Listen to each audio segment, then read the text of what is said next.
మన దేశంలో ఇప్పుడు ఎక్కడ చూసినా అయోధ్య రామ మందిరం గురించే మాట్లాడుకుంటున్నారు. భవ్య రామ మందిరంలో బాలరాముడు కొలువు తీరడానికి 2 రోజుల సమయం మాత్రమే మిగిలింది. ఎంతో ప్రతిష్టాత్మకంగా నిర్వహించనున్న రామాలయ ప్రాణప్రతిష్ఠ కార్యక్రమాన్ని చూసేందుకు లక్షలాది మంది భక్తులు అయోధ్యకు వెళ్తున్నారు. సామాన్య ప్రజలతో పాటు సినీ, రాజకీయ, క్రీడా, వ్యాపార రంగాలకు చెందిన చాలా మంది ప్రముఖులు కూడా ఈ ప్రోగ్రాంకు అటెండ్ అవుతున్నారు. అయితే భవ్య రామ మందిరం ప్రారంభోత్సవం కోసం ఎన్నో ఏళ్ల నుంచి ఎదురు చూస్తున్న ఓ వంశీయుల కళ నెరవేరబోతోంది. ఆ వంశంలో ప్రస్తుతం బతికి ఉన్న వాళ్లే కాకుండా వాళ్ళ తండ్రులు, తాతలు, ముత్తాతలు కూడా అయోధ్యలో రామ మందిర నిర్మాణం కోసం కలలుగన్నారు.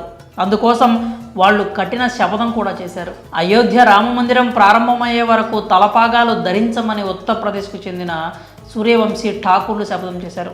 యూపీలోని సరైరాసి గ్రామానికి చెందిన ఈ వంశస్థులు ఇచ్చిన మాట మీద గత 5 దశాబ్దాలుగా నిలబడ్డారు. ఈ 500 ఏళ్లలో ఏనాడు వాళ్ళు నెత్తికి తలపాగాలు వేసుకోలేదు. కానీ ఎట్టకేలకు భవ్య రామ మందిరం నిర్మాణం పూర్తి చేసుకుని ప్రాణప్రతిష్ఠకు సిద్ధమైంది. తమ శపథాలు, కన్న కలలు నెరవేరుతుండడంతో సూర్యవంశీ ఠాకూర్ల ఆనందానికి హద్దులు లేకుండా పోయాయి.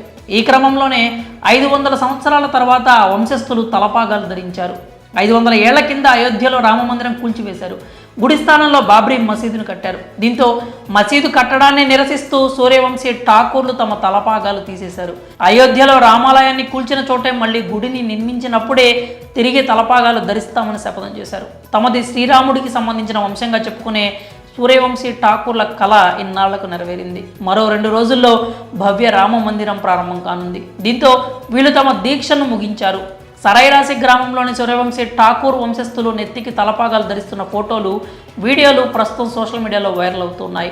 ఇది చూసిన నెటిజన్స్ ఈ వంశానికి శ్రీరాముడి మీద ఉన్న భక్తి ఎంతో ఈ శపథాన్ని బట్టి అర్థం చేసుకోవాలని అంటున్నారు. మరి సూర్యవంశీ ఠాకూర్ల శపథంపై మీ అభిప్రాయాలను కామెంట్స్ రూపంలో తెలియజేయండి.